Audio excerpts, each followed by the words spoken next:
Bonjour les béliers, j'espère que vous allez bien. Je suis ravie de vous retrouver pour cette lecture du mois de mai où on va utiliser le Luna Sol Tarot. Voilà, le Lune Soleil Tarot qui est super sympa, qui est très frais et qui va nous mettre dans l'ambiance du mois de mai. N'hésitez pas à aller voir votre signe ascendant et votre signe lunaire pour compléter ce que l'on va voir. Si jamais ça ne vous parle pas, bah, c'est que c'est pas pour vous, on va dire ça comme ça. Et puis sinon, oui, vous pouvez aller voir les signes complémentaires pour avoir une autre vision, une autre lecture de tout ça. Vous avez un jeu assez équilibré, les béliers. J'ai fait le tirage avant pour avoir plus de temps. Et vous avez un peu de tout. Vous avez des bâtons, vous avez du denier, vous avez de la coupe, vous avez de l'épée. Donc vous avez un tirage un peu assez équilibré. On va rentrer dedans avec euh, votre énergie de départ centrale, qui est ce 3 de bâton. Et le 3 de bâton va nous expliquer que vous êtes comme à la croisée des chemins en train de regarder votre futur, comme si vous étiez en train d'anticiper ce qui allait se passer devant, des projets, ce que vous aviez envie de faire, ce que vous aviez envie de voir, ce que vous aviez envie de nourrir dans votre vie, tout en laissant derrière tout ce dont vous n'avez plus besoin. Donc vous êtes un petit peu à la frontière, voyez, entre une situation passée, oui, des choses passées dont vous savez que vous n'en aurez plus besoin dans votre avenir, d'accord? Donc vous allez laisser par exemple des relations, vous allez laisser par exemple un travail, vous allez laisser par exemple des habitudes, et puis vous contemplez et vous regardez ce qui vous attend devant. Du coup, vous êtes comme ça sur, oui, à la frontière, entre deux mondes, entre deux eaux. Ça peut être confortable pour certains, ça peut être moins confortable pour d'autres. Ça dépend de la façon dont vous avez préparé cette transition-là, en fait. D'ailleurs, pour préparer cette transition-là, l'énergie sur laquelle vous pouvez vous baser, que vous avez à l'intérieur de vous, quelque chose peut-être sans doute que vous avez fait ou qui est facile pour vous de faire, c'est ce 2 d'épée.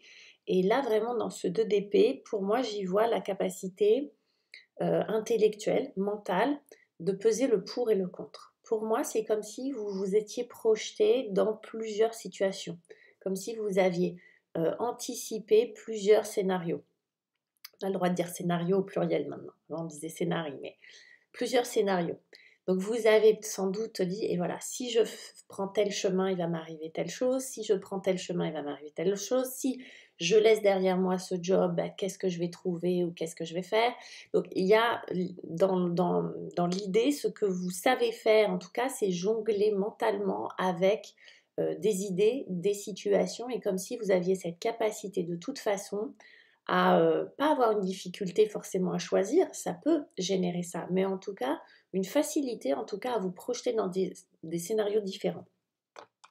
Ce que vous, par contre, vous allez devoir laisser quelque chose, enfin laisser, en tout cas le passé, de là où vous venez.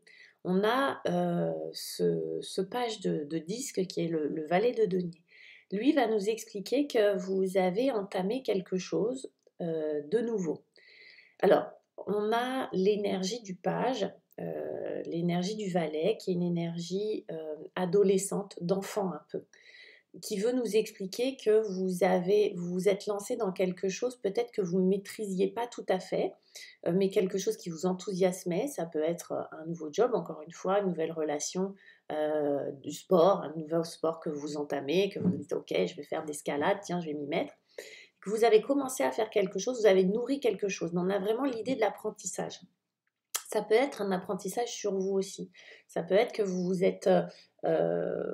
avez consacré du temps à faire pause et appris à vous connaître davantage. Ça, c'est quelque chose que vous avez démarré dans le passé et peut-être qui a engendré cette croisée des chemins, comme si vous aviez découvert quelque chose. Avec le page, on a vraiment l'idée de l'apprentissage et de la découverte. Avec les deniers, on a vraiment quelque chose de concret à se mettre sous la dent. Ça peut être un travail sur soi, vraiment, les deniers, le corps. Ça peut être un nouveau job, évidemment, avec les deniers.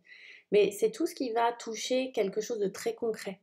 vous vous êtes mis à faire, je sais pas moi, à apprendre à dessiner, je sais pas, à prendre des cours de poterie, et cetera. Bref, ça va être tout ce qui va, nourrir quelque chose de très concret pour vous. Et ça vous invite à vous dire, à vous poser la question, à être sur la frontière d'un passé et d'un futur, vous voyez? Comme si ça changeait des choses dans votre perspective, changeait des choses dans votre façon de voir et d'envisager votre vie. Ce que vous voulez, ce que vous avez dans la tête, vous êtes ambitieux, vous les béliers, et l'énergie du bâton, ça vous va bien, c'est le feu, hein, c'est l'énergie vitale, c'est cette énergie qui vient du chakra racine et qui va vraiment vous propulser. C'est un peu la batterie dans la voiture, vous voyez. Quand on n'en a pas, on est vraiment à plat. Et le 6 de bâton va nous parler de victoire. Alors, est-ce que vous avez, vous voyez, on a beaucoup de bâtons. Donc, c'est un jeu très, où vous avez beaucoup de vitalité, où vous avez beaucoup d'énergie à consacrer à un objectif. Là, avec le 6 de bâton, vous voulez être le meilleur ou la meilleure. Vous voulez que les choses réussissent. Vous voulez de la reconnaissance. Vous voulez qu'on fasse waouh, d'accord? Donc, quoi que vous décidiez, n'importe quel chemin que vous allez emprunter, vous voulez être victorieux sur ce chemin. Donc, pour moi, ce 6 de bâton, il va représenter un objectif que vous avez, ça va représenter une hyper motivation. Ça va représenter vraiment une façon de voir les choses qui ne va pas être tiède, qui ne va pas être un verre à moitié rempli. Vous voyez, c'est le verre, il est plein là. Vous avez comme objectif de briller. Ça peut être dans un travail, ça peut être dans un travail sur soi, encore une fois, ça peut être dans un art, ça peut être dans une relation. Vous voulez, si c'est une relation, vous voulez qu'elle aille au top, cette relation, qu'elle soit passionnée et que ça dure, qu'on ne soit pas dans une relation à demi, qu'on ne soit pas dans une relation à moitié dedans, complètement à l'intérieur, et vous voulez cette reconnaissance, vous voulez que les choses ou que les personnes reconnaissent le chemin parcouru. Ok. Et puis, vers quoi on va là dans le moyen court terme? On va vers ce 6 de coupe. Alors, ce 6 de coupe, on a enfin des coupes. Ce 6 de coupe va nous parler pas de nostalgie du tout, mais va nous parler d'émotions du passé.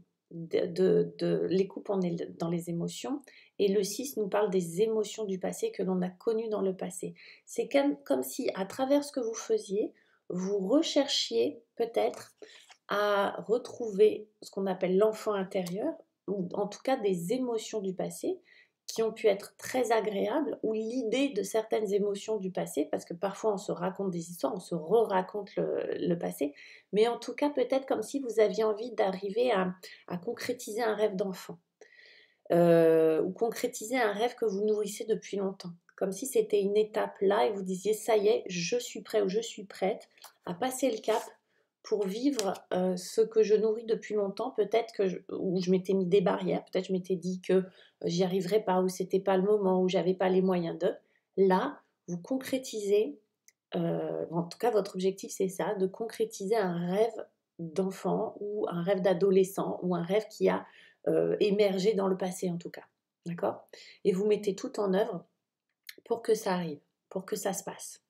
Donc émotionnellement, vous allez être plongé, et je pense que c'est ça qui vous motive et qui aide. Et vous voyez, on est beaucoup dans les 6, et le 6 représente les échanges. Hein. Dans les arcanes majeures, ça représente l'amoureux, ça représente à la fois les choix, mais aussi les plaisirs, le partage, les échanges, etc., etc. Donc on est vraiment, on a le cœur qui déborde et on est ultra motivé pour aller vers son objectif. Au dos, on a le 9 de bâton.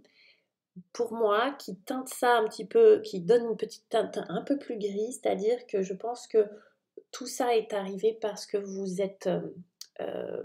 vous êtes beaucoup battu peut-être, et que maintenant vous êtes autonome là-dedans. C'est-à-dire que vous arrivez à la fin d'un cycle où peut-être vous vous êtes battu, défendu contre certaines idées, ou pour un objectif précis, ou pour votre vie, ou pour votre boulot, pour votre épanouissement personnel. Bref, il y a une idée derrière d'ancienne fatigue, d'accord? Vous quittez ça, vous quittez cette fatigue ou cette lassitude, vous avez l'expérience de vous battre, mais ce que vous voulez, c'est de la nouveauté, ce que vous voulez, c'est avancer et être victorieux dans les choix que vous faites. Voilà mes chers béliers, bah, c'est plutôt pas mal. Laissez-moi vos commentaires, vos likes, enfin vous savez quoi faire. Et si jamais vous voulez une guidance personnalisée avec moi, rejoignez-moi sur Facebook ou cliquez sur le lien pour me retrouver sur Wango ou Astro Center. Voilà, je vous embrasse, à bientôt. Ciao.